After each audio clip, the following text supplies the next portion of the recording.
I run marathons. A lot of people do.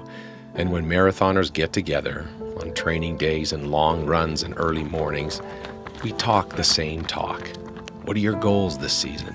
My knees are good. Your hip still bugging you? What shoes are you wearing? Are you still eating that? And then there's the feeling of accomplishing something amazing. The feeling when you cross a finish line knowing you've picked a huge goal and did it. Those are things we share without even talking about it. And then Blaine told us about his boy. He and his wife Sarah had taken their son Evan to the hospital for what they thought would be a simple visit. It was not. Their son would never run a marathon. Their son would never get the feeling of crossing a finish line. Evan's body was destroyed by a disease. Mitochondrial disease, a disease that attacks the cells in the body and leaves people powerless and without energy. And our friend, a fellow runner, was powerless to stop this disease in his son. Blaine and Sarah's family was turned upside down. They were searching for the way forward. They were determined to find a way out of the darkness. So they started the MitoCanada Foundation as a way to help other families.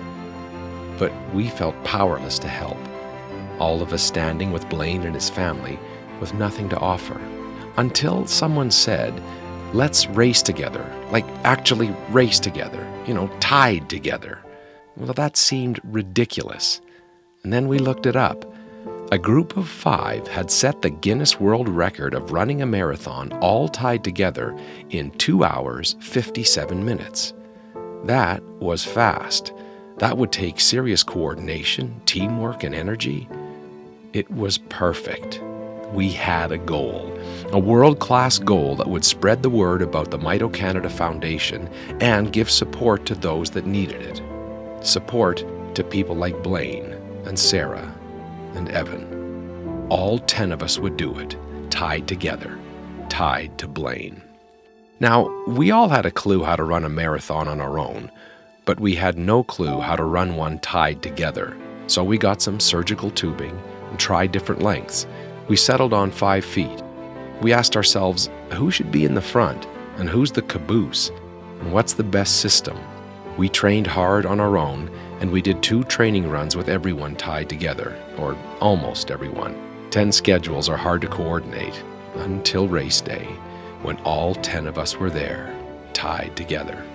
Because we wanted to beat a Guinness World Record, we positioned ourselves ahead of the crowd up close to the start line, jostling around, trying to keep the tubes untangled and our heart rates calm, standing, waiting. And then, in a moment, we were off, all 10 of us.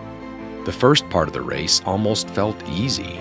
We were on a mission, but racing together was harder than we thought it would be. We were tugged and towed like cars in slow-moving traffic. Going around corners is something you never think about when you race alone. We also learned that stopping to take a leak while tied to 10 people means everyone is stopping to take a leak. And slowing down to grab a drink at the aid station seems pretty simple when you're on your own. Yeah, not this time. And inevitably, we hit it. The part of the race that seems to never end, where everything starts to feel like work and everything starts to hurt. But a shout, a word, and we would remember why we were here. Why we were tied together. We had the energy that others didn't, the energy that Evan didn't, and that energy would come back. We kept on pace. We stood a chance to set the record, all 10, our team. And with 1 kilometer left, we realized we were going to do it. I could feel the energy surge in my body, and I could feel it travel the length of the cord holding us together. And then the finish line was in sight. The clock blinking the numbers, telling us, showing us that we were going to do it.